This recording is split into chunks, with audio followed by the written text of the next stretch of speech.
우리는 기후위기를 방치할 수 없는 것이다. 지금은 기후위기 비상 시기다.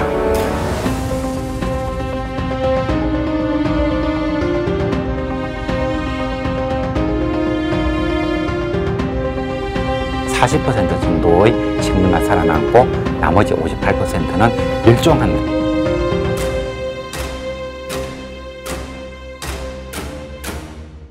예, 이번 주 이야기는 그 2023년에 들어서 국내적으로 발생했던 극한 이상기후 현상에 대해서 한번 말씀을 드려보고자 합니다. 지난 3월 8일에 기상청에서 보도문을 하나 낸 게 있는데요. 지난 겨울 국내적으로 기후가 어땠는가 하는 그 특성을 정리한 내용입니다. 그 내용의 핵심은 무엇인가 하면 기후의 널뛰기 현상을 이야기를 하고 있습니다. 지난 겨울 같은 경우에도 보면 지난 겨울이 따뜻한 겨울이었을까 혹은 저온인 겨울이었을까 이렇게 생각을 해보면 상당히 헷갈립니다. 왜냐하면은 따뜻한 날도 많이 있었고 그런가 하면은 설날에 닥쳤던 대한한파와 같이 엄청나게 추운 날도 있었습니다. 그래서 사람에 따라서는 이게 상당히 추웠다, 엄청나게 추운 겨울이었다 이렇게 말하기도 하고 뭐 며칠 추운 기간을 제외하면 지난 겨울도 상당히 따뜻했던 것 같아 이렇게 이제 얘기하는 사람들도 있습니다. 그래서 분명한 것은 지난 겨울 같은 경우에 온도가 상당히 이제 고온으로 유지되는 기간도 많이 있었고 그런가 하면 갑자기 하루 만에 온도가 한 20도 정도 확 떨어지는 한파 경보 중에서도 엄청난 규모의 그 한파 경보가 내려지기도 하고 이런 일이 있었습니다. 그리고 이번 봄철 같은 경우도 예년에 비하면 이 벚꽃 개화일이 약 16일 정도, 약 보름 정도나 빨리 왔다고 합니다.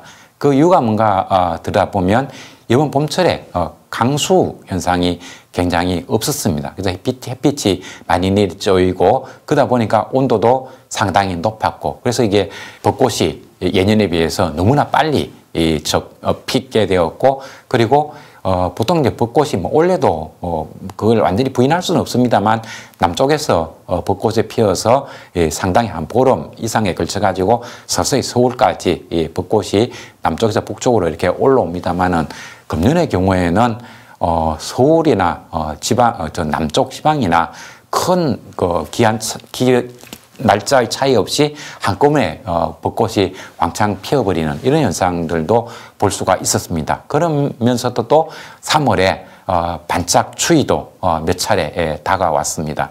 그리고 지난 겨울부터 지금까지 보면 전체적으로 보면은 많이 가물었습니다. 그래서 호남지방 부분 같은 경우는 섬지방에는 뭐 일주일에 한 번 정도 제한급수를 하기도 하고 또 웬만큼 그 육상의 큰 도시에서도 제한급수를 할 정도로 아주 가뭄에 지금도 시달리고 있습니다.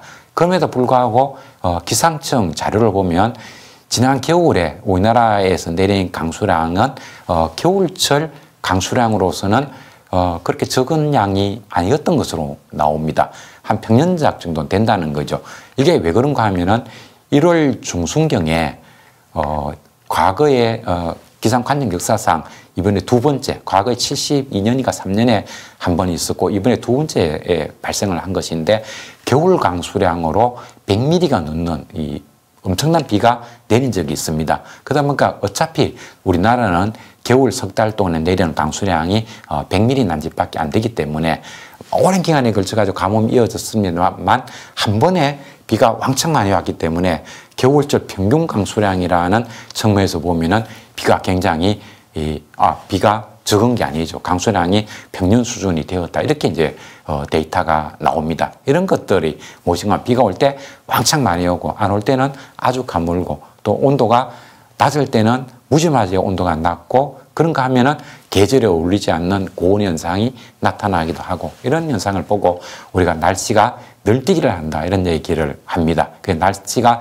널뛰기 한다는 얘기는 생활 용어인 거고 기상학적으로는 변동폭이 커진다 이런 얘기를 하는데 우리나라 기상청에서 나온 보고서를 보면은 기상관측 역사상 지난 겨울에 기후 변동성, 온도 변동성이 가장 컸다 이런 얘기를 합니다. 그리고 제 기억으로도 보면 가을이 끝나고 난 다음에 뭐 언론으로부터라든가 많은 사람들로부터 이번 겨울은 어떻게 기온을 어떻게 예측합니까? 라는 질문을 많이 들었습니다. 그래서 제가 대답하기로는 뭐 반드시 그렇다고 볼 수는 없습니다만 일반적으로 엘니뇨의 겨울철은 예년에 비해서 온도가 따뜻하고 라니냐 해에는 좀 해변가로 눈은 많이 오고 온도가 상당히 춥다. 그래서 추운 겨울이 될 가능성이 높습니다. 뭐 이런 정도 말씀을 드렸는데요. 11월 달 내내 예년보다 상당히 온도가 높은 그런 날이 쭉 이어졌습니다. 그러다가 12월이 되니까 갑자기 온도가 떨어져 가지고 예년보다도 훨씬 추운 이런 날이 벌어졌던 거죠. 그래서 기상청 데이터에도 보면 11월에서부터 12월로 접어들면서 온도가 한 10도 이상 뚝 떨어졌는데 이게 기상관측 역사상 온도가 가장 크게 급변한 사례라고 얘기를 합니다. 이런 사례를 다 모아서 기후 변동성이 커졌다 이런 얘기를 합니다. 이 문제를 해외에서는 어떻게 나타났고 우리나라에서는 또 어떻게 나타났는가 하는 것을 좀 살펴보도록 하겠습니다. 예, 지난 2월에 해외에서 있었던 가장 충격적인 기후 현상을 얘기를 하자면 브라질의 카니발 축제를 덮쳤던 폭우를 생각해 볼 수가 있겠습니다. 우리나라 뉴스 연합뉴스 TV에서도 보도를 한 것인데요. 하루 동안에 무려 비가 600mm나 쏟아졌습니다. 그래서 이것은 인류가 1850년 이래로 기상 관측을 많이 해왔는데 관측 역사상 최고의 강수량이다라는 얘기를 하고 있습니다. 물론 이거는 이제 브라질에서 기상 관측 역사상 비가 가장 많이 왔다는 얘기입니다. 다른 나라로 가면 또 이거보다 더 많은 비가 온 사례도 있기는 합니다. 근데 600mm가 얼마나 많은가 하면은 작년 가을에 강남 폭우를 일으켰을 때 하루 동안에 비가 340mm가 쏟아졌습니다.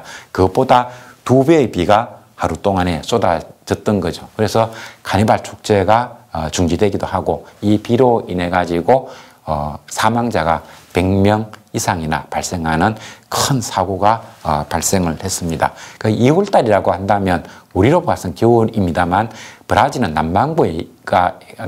남반구이기 때문에 이제 우리가 겨울철이 브라질 같은 남반구는 이제 여름인 거죠. 여름이 끝나는 시기니까 가을이라고 볼 수가 있습니다. 작년에 우리나라에서도 여름이 지나고 8월 하순 정도에 비가 많이 쏟아졌죠. 그래서 이게 남반구나 북반구나 간에 최근에 들어서는 한여름보다는 여름이 끝나가는 가을, 초가을 정도 이때 많은 비가 쏟아지는 그런 공통점이 있는 것 같습니다. 어쨌든 하루 동안에 600mm 큰 비가 쏟아지는 엄청난 사고가 발생을 했었습니다. 예, 그래서 이제 브라질에서 이 폭우로 인해 가지고 100여 명의 사망자가 발생을 했는데 브라질에서는 왜 이렇게 사망자가 많이 발생했는가 하는 거를 좀 따져보면 첫째로 이제 폭우에 대단히 취약한 이런 사회 인프라 상태에 있었던 거죠. 이렇게 산지가 있고 산 곳곳에 빈민가 사람들이 들어가서 이렇게 살고 있습니다. 그러니까 여기에 폭우가 하루에 600mm 정도의 폭우가 쏟아지니까 산사태가 나고 이 산사태로 인해 가지고 토사가 덮치면 뭐 꼼짝없이 사람들이 죽을 수밖에 없는 거죠. 그래서 이게 기후 변화와 산림 파괴의 도시 인프라의 구조적 취약성이 겹쳤다 이렇게 볼 수가 있습니다. 이 브라질 폭우가 기상 관측 역사상 최고 하루에 내린 비로서는 그 최대양 이죠. 그러니까 이것이 기후위기의 영향이다. 그렇게 볼 수가 있습니다. 근데 이렇게 한 600mm 비가 많이 온 거기에다가 도시 인프라가 저렇게 취약한 것 이것이 겹쳐지다 보니까 엄청난 많은 사람들이 죽어나가는 이런 일이 있었다는 거죠. 이 문제로부터 우리가 나오는 것이 기후위기 문제가 심화되면 심화될수록 더 많은 비가 내리고 홍수 폭우가 쏟아지고 더 강한 바람이 불고 더 많은 폭설이 내리고 그렇게 되기 때문에 보다 더 강화되는 기후재해에도 살아남기 위해서는 사회 인프라 구조를 더욱더 튼튼하게 만들어 가야 되는 거죠. 그래서 이런 사회 인프라를 강화시키는 것이 돈이 있는 선진국가에서는 어느 정도 투입이 되고 있습니다만 가난한 나라에서는 그런 인프라가 없기 때문에 정복돼가는 기후 위기에 대응을 못하고 속수무책으로 많은 희생을 당할 수밖에 없는 그런 상황이 매년 되풀이되고 있습니다. 그래서 브라질은 아열대 저기압 영향 지역에 있다. 그러니까 브라질은 이 적도 부근에서부터 해가지고 남반구 저 고위도까지 국토가 길게 쭉 연결돼 있는 거죠. 여기서 말하는 아열대 저기압 영향이라고 하는 것은 적도 부근 그 해양에서 그 저기압이 발생을 하고 그 저기압에 직격을 하는 그런 지역에 있다는 겁니다. 브라질과 아르헨티나가 이제 붙어 있는데 아르헨티나의 경우는 브라질에 비해서 강수량이 상당히 적은데 그건 이제 아르헨티나는 태평양 쪽에 붙어 있고요. 이때 아열대 저기압하는 것은 쪽에서 만들어지는 저기압의 영향입니다. 그래서 이 저기압의 영향에 브라질이 가까이 붙어 있기 때문에 브라질에서는 아르헨티나에 비해서 비가 많이 오고 그런 날씨가 습한 이런 기후적 특성을 가지고 있습니다. 그래서 이 브라질은 매년 이때 여름이라든가 여름이 끝날 때쯤 되면은 아열대 저기압 영향으로 매년 반복되다시피 폭우 피해를 받고 있기는 합니다. 그런데 금년에는 그 정도가 매우 심각했다. 그렇게 정리가 되겠습니다.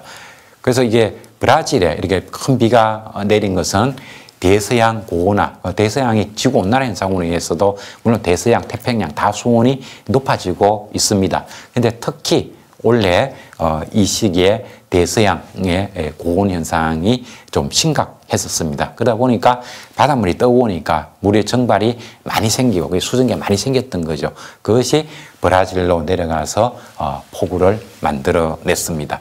그래서 대서양 고온의 현상 이게 기후위기 영향이 되겠고 그리고 거기에다가 열대우림, 아마존 열대우림에서도 많은 정발 현상이 생기는 거죠. 그래서 대서양에서 정발된 수증기가 브라질 내륙으로 이동해 가고 이 바다에서 정발한 수증기가 이동해 갈 때 열대우림에서도 굉장히 많은 정발이 생깁니다. 거기에서 열대우림에서 만들어진 수증기까지 합쳐져서 비로 쏟아졌다는 거죠. 그래서 이 영향으로 이런 폭우 현상이 발생을 했던 겁니다.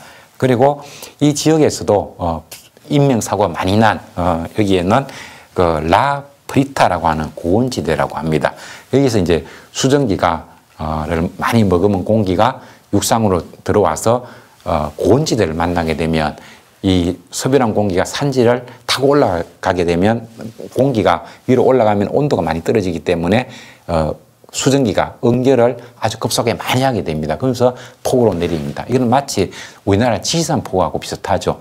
장마 시기에 그 해양으로부터 수증기를 많이 머금은 고온 따스한 공기가 들어오다가 지리산 쪽으로 치고 올라가게 되면은 지리산 남쪽 사면에서 엄청난 폭우가 쏟아집니다. 우리가 그 지리산 폭우라고 하는 것은 거의 용으로 굳어지다시피 되고 있는데 지리산 폭우뿐만이 아니고 수증기를 많이 머금은 공기가 육상으로 올라가면서 고온지대, 산지를 만나게 되면 그 산지의 상에서 산지의 산면을 타고 올라가면서 엄청난 양의 비가 내리게 됩니다. 그런 조건을 다 갖추고 있었던 겁니다. 이러한 조건 하에서 브라질에서 하루에 600mm 폭우가 쏟아지는 이런 사고가 발생을 했었습니다. 예, 그리고 그 미국에서도 2월 달에 아주 놀라운 그 널뛰기 기후 현상이 나타났었습니다. 그 상황을 이렇게 살펴보면은 2월 23일 날 워싱턴에서 149년 만에 고온 현상이 발생을 했습니다. 그 워싱턴은 상당히 그 고緯도에 위치를 하죠. 그래서 거기에서 27.2도까지 올라간다는 것은 이 상당히 나타나기 힘든 상황입니다. 우리나라에서도 2월 달에 온도가 낮 최고 기온 27도까지 올라갔다고 한다면 사람들이 깜짝 놀랐겠죠. 27도 정도 되면은 거의 반팔로 다녀야 되는 그 정도 온도니까요. 이런 고온 현상이 2월 23일 날 나타났습니다.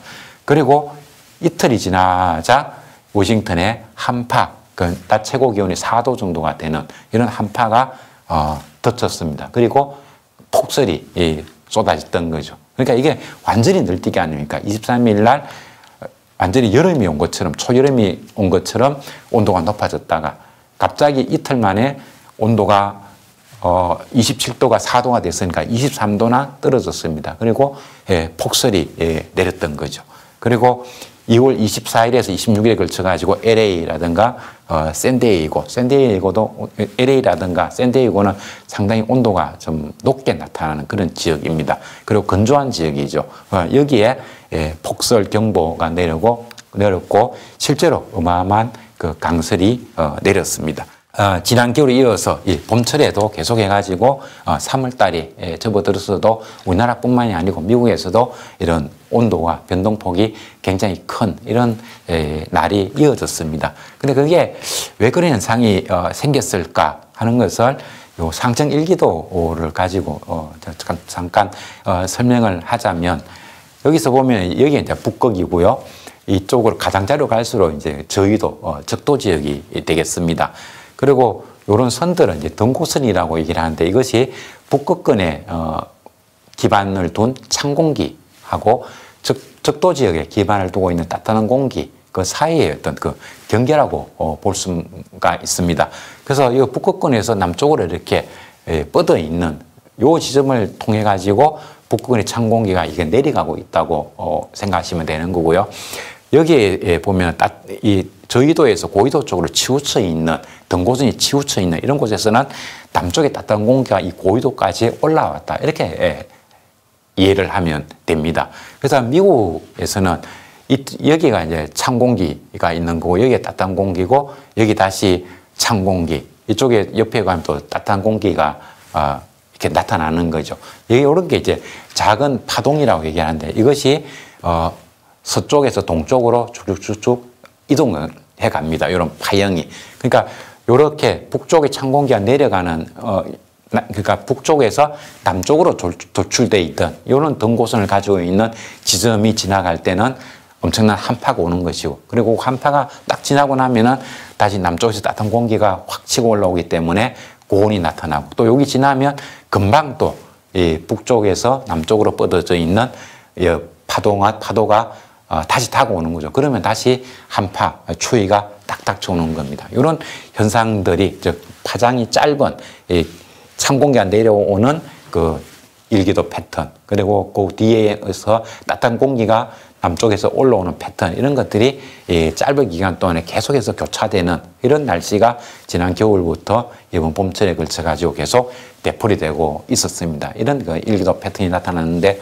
뭐 이런 것도 과거에도 전혀 없었다고 말할 수는 없습니다만은, 지난 겨울 그리고 이번 봄에 좀 특별하게 이렇게 여기 보면은 찬 공기가 이렇게까지 남쪽으로 많이 내려가 있거든요. 이때 보면은 찬 공기가 엄청나게 내려왔다는 이야기니까, 이때 보면 이제 온도가 무지무지하게 낮은 이 시기에 이런 온도가 나타날 수 있을까 싶을 정도로 이제 찬 공기가 밀려 내려오는 거고요. 그게 지나고 나면 또 따뜻한 공기가 이렇게 고위도까지 밀려오고 있습니다. 이렇게 되면 겨울철임에도 불구하고 마치 여름처럼 느끼게 됩니다.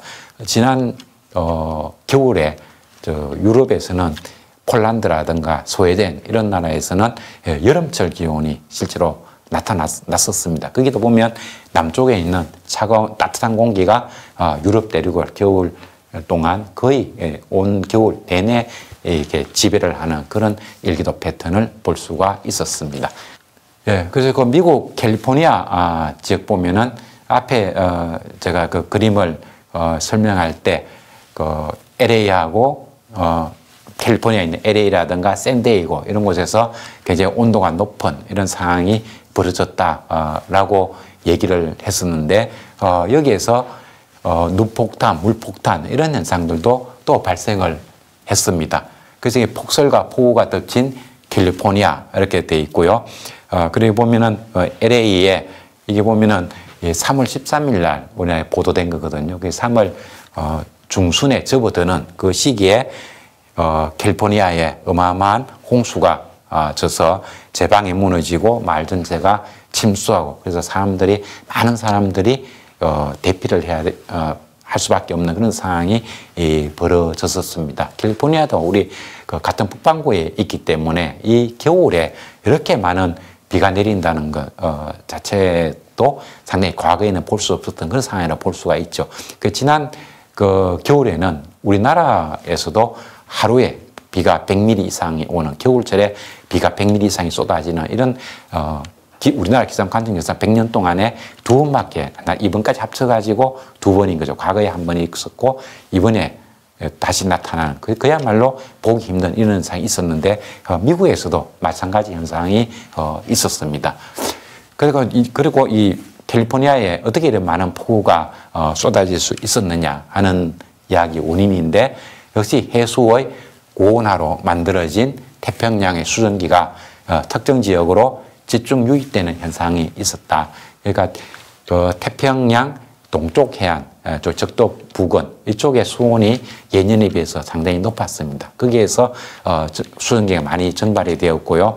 그것이 좁은 영역을 통해 가지고 수증기가 고온 다습한 수증기가 캘리포니아 쪽을 향해 가지고 엄청나게 진입을 해온 겁니다. 이런 것들을 이제 우리가 대기의 강이다 이런 표현을 씁니다. 우리나라 2021년도 장마철에 낙동강 그리고 섬진강 쪽에 어마어마한 폭우가 쏟아져 가지고 강의 본류 2개 무너지는 이런 사고가 벌어졌었는데 그때 언론 보도 자료를 보면은 필리핀, 대만 이 해안 쪽으로 해가지고 우리나라 장마전선 쪽으로 대기의 강을 형성하면서 저희도 지역에서 증발한 많은 수증기가 우리나라 쪽으로 유입해 왔다 이런 얘기가 나옵니다. 그래서 이거 보면은 대기의 강이라는 이런 용어가 최근에 많이 나오는데 이것은 우리나라에서 나타나는 것이고 다른 나라에서 볼 수가 있는데 이 대기의 강은 하늘에 마치 강물이 흘러가듯이 아주 좁은 영역을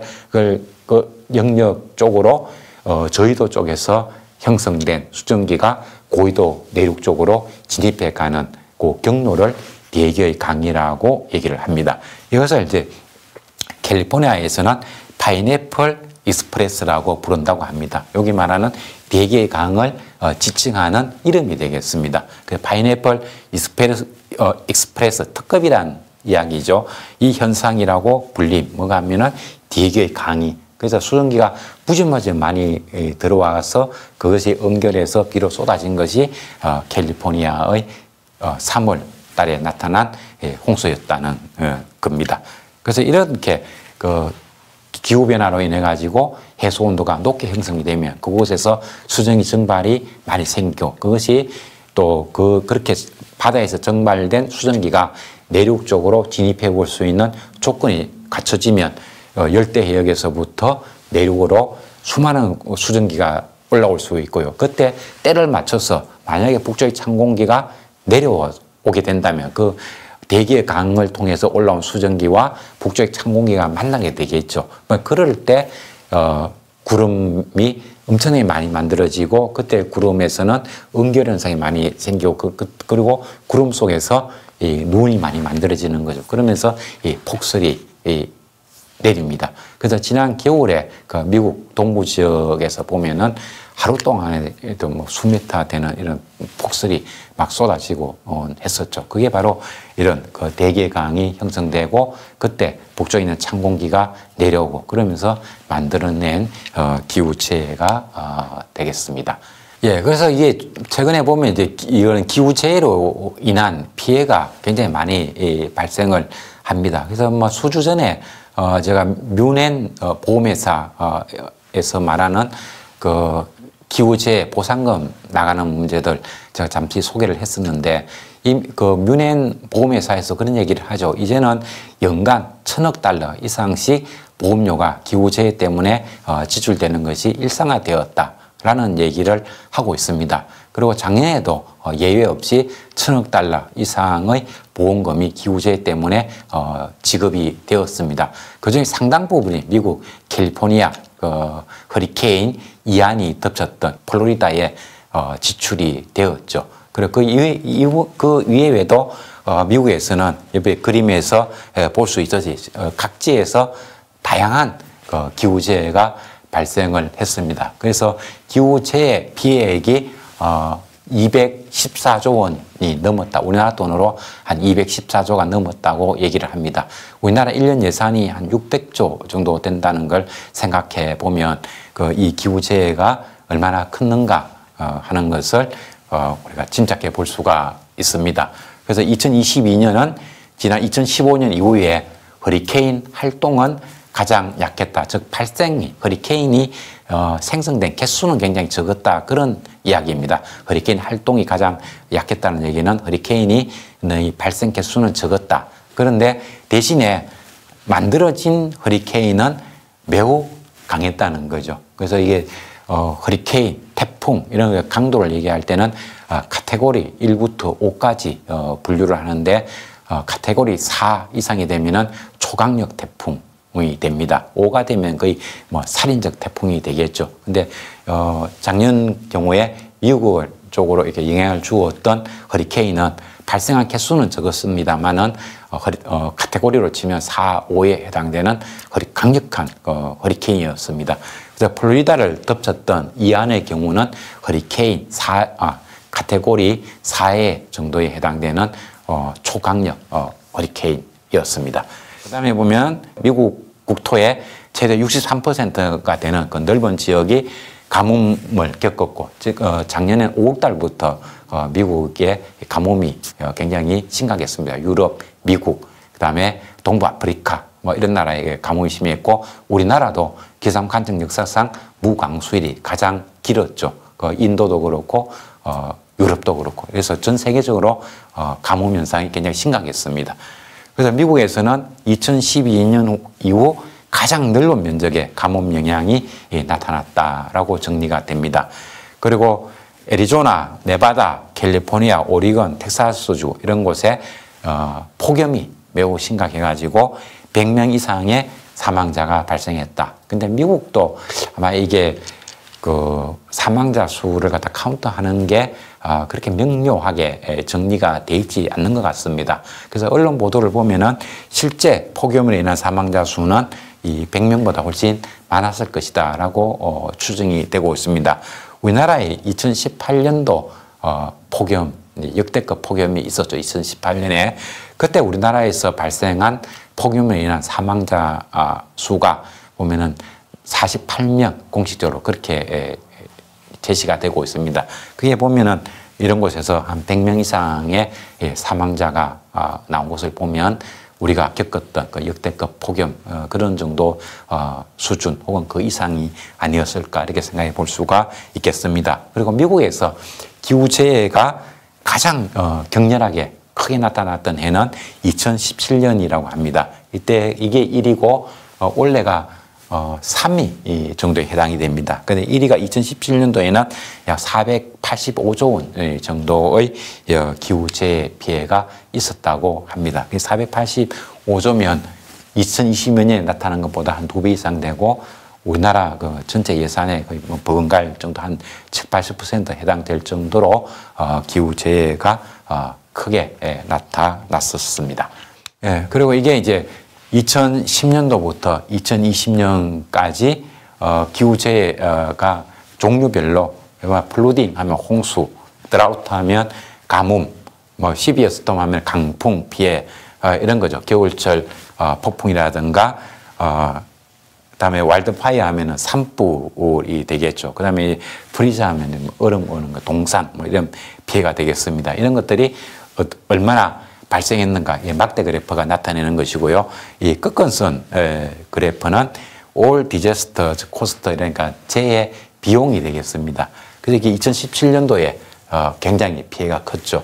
그리고 2022년에 이것에 이어서 3위 정도에 해당되는 212조 원 정도의 그 재산 피해가 났던 것으로 이렇게 기록이 되고 있습니다. 그리고 보면 이제 2020년 이후가 되면은 연간 재해 피해액이 2019년에 보면 한 50억 달러 넘었다는 얘기고 그다음에 2020년 되면 100억 달러가 넘죠. 100억 달러면 우리나라 돈으로 10조 원입니까? 그래서 매년 수십조, 100억 달러 이상의 그 재산 피해가 나고 있는 거죠. 그 20년, 21년, 22년 연속해서 연간 피해액이 100억 달러에서 약 150억 달러. 우리나라로 치면은 한 10조에서 한 그 15조 이상, 그죠? 10조 원 이상의 기후재해가 계속 나오고 있습니다. 여기 보면은 금년 이게 보면 2022년, 2021년하고 2020년에 요때가 요거보다 조금 높았던 것 같습니다. 그래서 기후재해 3위를 기록했다라고 설명이 나와 있습니다. 예, 그리고 유럽의 경우인데요. 유럽의 경우에도 작년에 5월부터 해가지고 가뭄이 7월, 8월까지 쭉 이어져서 남부 유럽부터 해가지고 저 북쪽 유럽에까지 거의 모든 지역에 걸쳐가지고 지독한 폭염과 가뭄 피해를 입었습니다. 그리고 이 가뭄이 끝나자마자 프랑스를 포함한 이런 나라에서 또 어마어마한 폭우가 쏟아져서 여름 폭우 피해가 또 크게 났습니다. 그리고 그 이후부터 폭우가 쏟아진 지난 여름 이후부터 지금까지 또 극심한 가뭄이 이어지고 있습니다. 그래서 여기 보면은 이 붉은 색깔로 되어 있는 게 얼러터, 경보 이런 수준인 거죠. 그리고 황색으로 되어 있는 게 워닝, 주의보 이렇게 되어 있고 노란 색깔로 되어 있는 것이 관심 단계, 가뭄이 점점 더 심각해져 갈 수 있는 그런 단계에 있다 이런 얘기입니다. 그러니까 이게 보면 이제 서유럽 전체가 워닝이나 주의나 얼러터, 경보 이런 수준에 처해 있다는 것을 알 수가 있습니다. 그래서 구체적으로 좀 더 보면은 겨울에서 봄철에 걸쳐 가지고 가뭄 상황은 지난 여름에 500년 만에 가뭄만큼 혹독했다. 지난 여름, 작년 2022년도 5월 달에 남부 유럽부터 시작해가지고 북쪽까지 이 가뭄 현상, 폭염 현상이 굉장히 심각했는데 그 빈도가 500년에 한번 나타날 수 있을 정도의 가뭄이라는 거죠. 근데 거기에 번갈 정도로 굉장히 혹독한 가뭄이 작년 여름 이후에부터 해가지고 지금까지 다시 재현이 되고 있습니다. 그래서 유럽이 지난 겨울과 봄철에 걸쳐서 가뭄으로 심각한 물 부족 위기에 직면해 있습니다. 그리고 이제 기후학자들의 그 분석에 의하면 북반구 가뭄은 기후 위기로 인해 가지고 가뭄이 발생할 가능성이 1945년 이전, 1945년 이전이라고 한다면 지구온난화 문제가 별로 대두되지 않았던 그 시기라고 볼 수가 있습니다.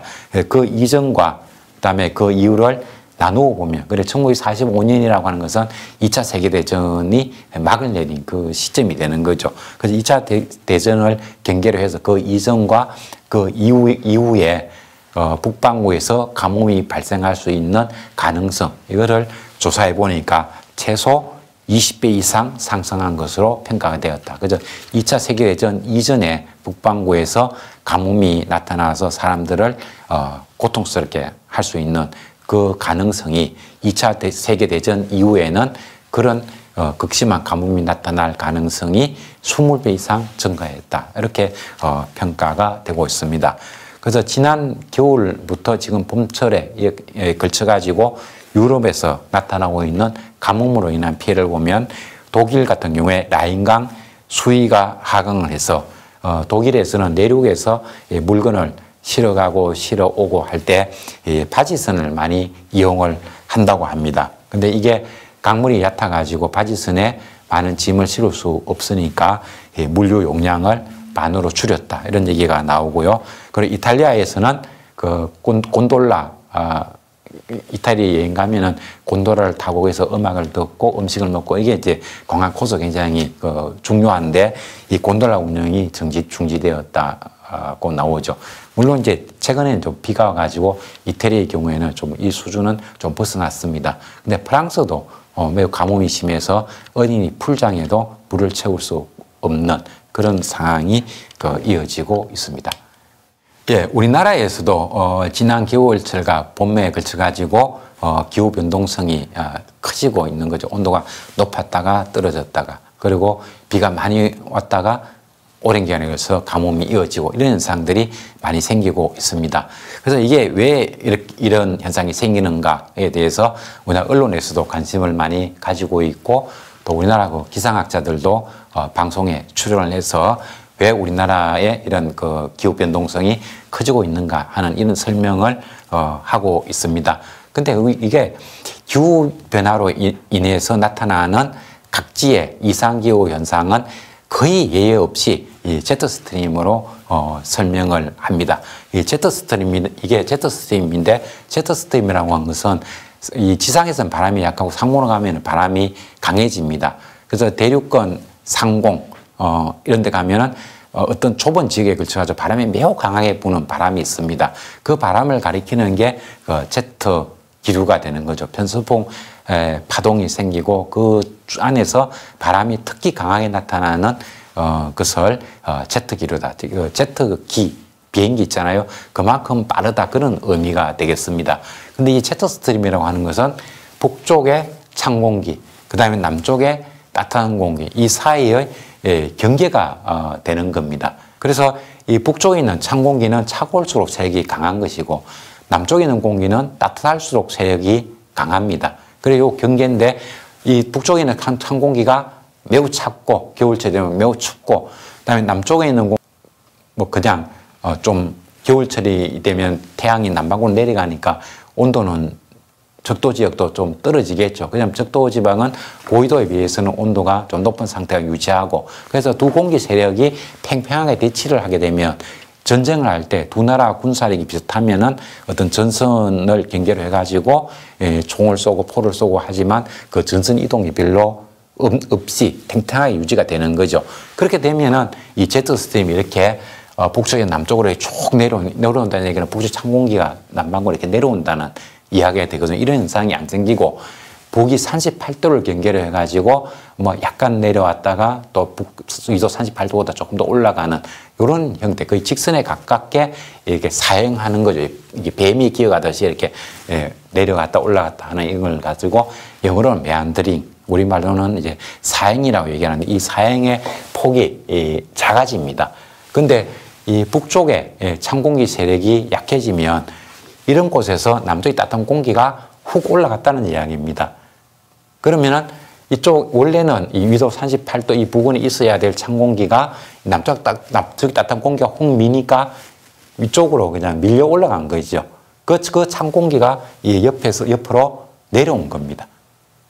이런 현상들이 자주 생기는 거죠. 이게 왜 생길까 생각해 보면, 북쪽의 찬 공기가 아주 추워서 과거처럼 찬 공기가 그대로 있으면 남쪽의 따뜻한 공기가 이 북쪽의 찬 공기를 고위도 쪽으로 밀어낼 수 있는 가능성이 줄어듭니다. 그러니까 여기 있어야 될 찬 공기는 그냥 이 지역에 있는 것이지, 이렇게 아주 고위도까지 찬 공기가 북극권으로 쫓겨가는 현상은 생기지 않습니다. 근데 이게 북쪽의 찬 공기 세력이 약하다, 즉 북쪽의 찬 공기 세력이 약하다는 얘기는 이 공기가 과거에 비해서 따뜻해졌다는 이야기입니다. 따뜻해지면 찬 공기 세력이 약한 거죠.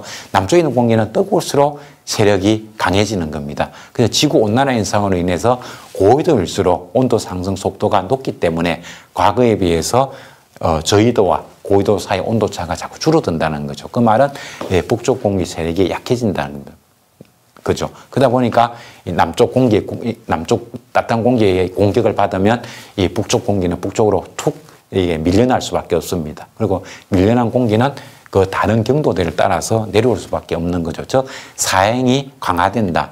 과거에 비해서 훨씬 북쪽의 찬 공기는 더 남쪽으로 내려올 수 있고, 또 남쪽의 뜨거운 공기는 훨씬 더 북쪽으로 올라갈 수 있다는 겁니다.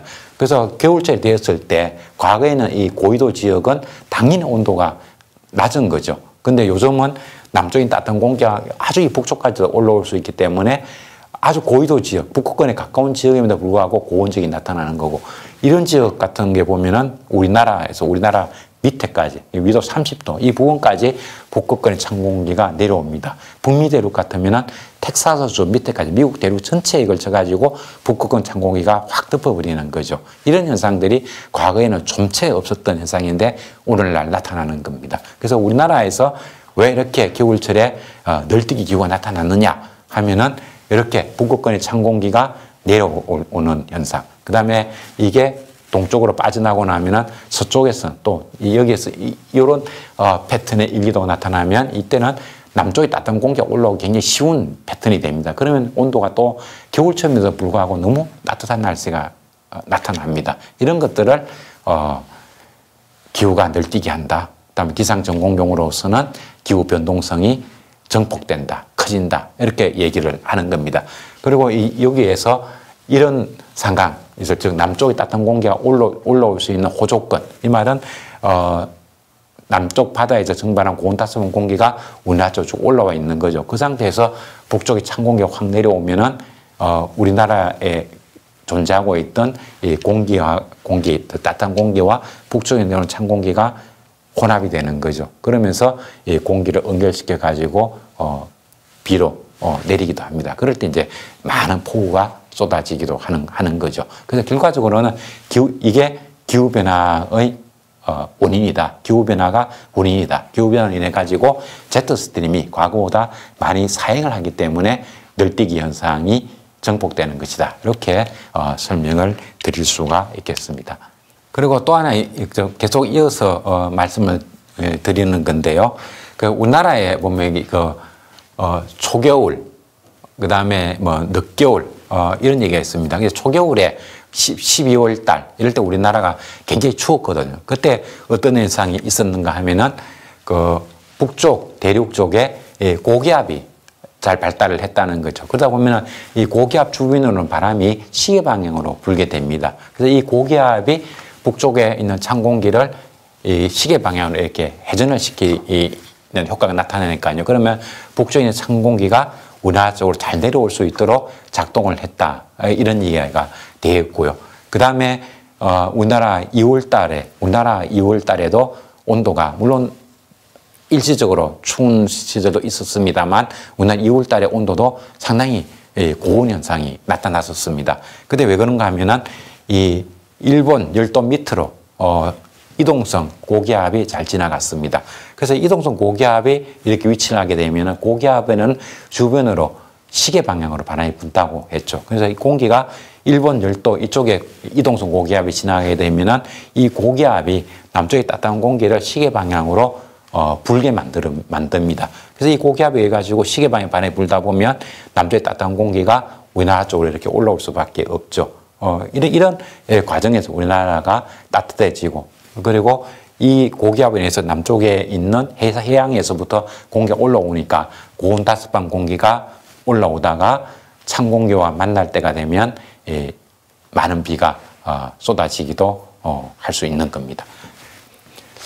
그래서 우리나라에 보면 지난 겨울 보면 겨울은 12월에서 2월까지죠. 이 기온 변동성이 매우 컸다. 그 데이터를 보면 이렇게 나옵니다. 그래서 기상청에서 발표한 3월 8일 자료에 보면 이런 얘기가 나오고요. 그 다음에 그래서 기온이 높고 낮은 날이 큰 폭으로 번갈아 나타났다는 거죠. 그래서 평균을 내면 평균 기온은 평년보다 한 1.5도 정도 낮은 것으로. 그러니까 진단 겨울이 추웠느냐 낮았느냐 이렇게 얘기한다면 온도가 평균적으로 봐도 낮았다고 이렇게 볼 수가 있겠네요. 그래서 그리고 이렇게 보면은 평년 대비 한 0.6도 정도 낮은 것으로 기록이 되었다. 근데 이런 평년에 비해서 온도는 낮았다 이런 현상보다는 온도가 확 높았다가 확 낮았다가 이런 게 변동성, 기온의 널뛰기 현상이 기상환경 역사상 가장 크게 나타났다 하는 것이 핵심 포인트가 되겠습니다. 그리고 장기간 가뭄이 나타났고 그러면서 이례적 겨울폭우가 나타났다. 그래서 기상환경 역사상 두 번째로 1월 7일, 13일 이때 걸쳐가지고 하루 강수량이 100mm 이상 되는 비가 쏟아졌습니다. 그래서 이것 때문에 겨울철 평균 강수량이라는 잣대로 들여다보면 우리나라 겨울철에 지난 겨울이 강수량이 그렇게 적은 것이 아니고 거의 뭐 평년 수준 이렇게 기록이 됩니다. 그럼에도 불구하고 단기간에 비가 많이 쏟아지면 그 비는 토양 수분으로 들어간다든가 이렇게 안 하고 그냥 지표를 따라 가지고 흘러가 버리는 거죠. 그렇게 되니까 가뭄 현상이 우리가 느끼는 수문학적 가뭄 현상은 나타나게 됩니다. 그리고 기온과 강수량이 큰 변동성은 3월에도 이어지고 있습니다. 3월 12일하고 23일에 겨울철 비, 초봄이라고 할까요? 3월이니까 초봄에 나타나는 강수량으로서는 적지 않은 비가 3월 12일하고 23일에 또 내리기도 했습니다. 그래서 강수량 데이터로 보면은 과거에 비해서 그렇게 많이 가물었다고는 생각할 수 없습니다만 강우 패턴이 아주 가끔씩 비가 폭우 형태로 쏟아지고 나머지 기간 동안은 가뭄이 비가 오지 않는 날이 쭉 이어지다 보니까 실제로 식수가 부족할 정도로 우리가 실질적으로는 가뭄에 많은 고통을 받는 그런 날들이 이어지고 있는 그런 상황이 되겠습니다. 자, 그래서 마지막 이제 정리입니다. 그래서 지난 겨울이라든가 이런 금년 봄처럼 이 기후 변동성이 이렇게 커지는 것이 기후 변화, 기후 위기의 영향이냐 그런 얘기인데 맞다 그런 얘기죠. 제가 앞에 설명했듯이 기후 위기의 가장 큰 특성은 제트 스트림의 사행이 커지는 것이라는 거고, 제트 스트림의 사행이 커진다는 얘기는 과거에 아주 저희도 지역에서는 과거에는 없었던 한파가 내려오기도 하는 거고, 또 고위도 지역에서는 과거에 볼 수 없었던 온난한 공기, 남쪽 공기의 영향을 받기도 하는 거죠. 그리고 겨울철 보통 보면 이제 온도가 따뜻해야 대기는 수증기를 많이 머금을 수 있기 때문에 많은 폭우가 쏟아집니다. 근데 겨울철임에도 불구하고 높은 고온이 나타날 수 있기 때문에 캘리포니아 폭우라든가 또 우리나라 지난 1월 달에 하루에 100mm 넘는 비라든가 이런 것들이 마치 여름철인 것처럼 많은 비가 쏟아지는 것도 가능하게 되었습니다. 그래서 기후 변동성이 자꾸 커진다는 것은 바로 이게 기후 위기가 우리에게 한 걸음 한 걸음 더 많이 더 가까이 다가오고 있다는 하나의 증거라고 말할 수가 있겠습니다. 그래서 기후 변동성은 북쪽 찬 공기 세력과 남쪽 따뜻한 공기 세력의 남북 방향으로의 이동 확대에 기인하는 것이다. 즉 제트 스트림의 큰 사행에 기행하는 것이다. 이런 얘기합니다. 그래서 기후위기 특성은 제트 기류의 남북 방향으로 치우침 확대를 가져오게 되는 거죠. 이것 때문에 이제 고온, 저온 현상들이 널뛰기를 하는 겁니다. 그 제트 기류의 남북 방향으로의 치우침 확대와 해수 온도 상승은 과거에 볼 수 없었던 강수 패턴을 만들어냅니다. 저 겨울철에 그렇게 많은 폭우가 올 수 없는데 겨울철에 폭우가 오는 거죠. 그리고 사막 지역의 폭우 현상, 지난 2022년도 여름철 기후 특성 이렇게 얘기를 하면은 과거에 비가 오지 않던 사막 지역, 또 라스베가스라든가 이런 데도 폭우가 내렸고, 그 다음에 중동 지역, 사막 지역에도 폭우가 막 쏟아졌습니다. 그래서 세계 곳곳에 비가 오지 않는 곳에도 여름철에 엄청난 폭우가 쏟아지는 이런 상황을 볼 수가 있었던 거죠. 이 자체가 결국은 이런 폭우가 쏟아진다는 것은 제트 스트림이 사행을 해서 북쪽에 찬 공기가 내려오고, 그러면서 남쪽에서 고온타습원 공기가 올라가서 성질이 다른 공기가 많았다는 것을 의미합니다. 그래야만이 이런 폭우 현상이 쏟아집니다. 그리고 과거에는 그래서 북쪽에 찬 공기가 내려오는 제트 스트림 남쪽으로 내려오는 그 위도대도 거의 정해져 있었습니다. 근데 이제는 그 제트 스트림이 남쪽으로 내려오는 위도대가 과거에 볼 수 없었던 것처럼 무질서하게 아무 곳에서나 내려오고, 그 다음에 바다에서 증발된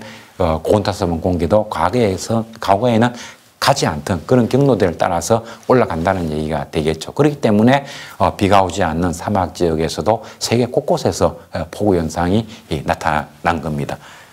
그런 게 있고요. 그 다음에 대기대순환의 변화, 대기대순환의 변화라는 이야기 이 자체도 결국은 제트 시스템의 변화 이거를 가리킨다고 볼 수가 있습니다.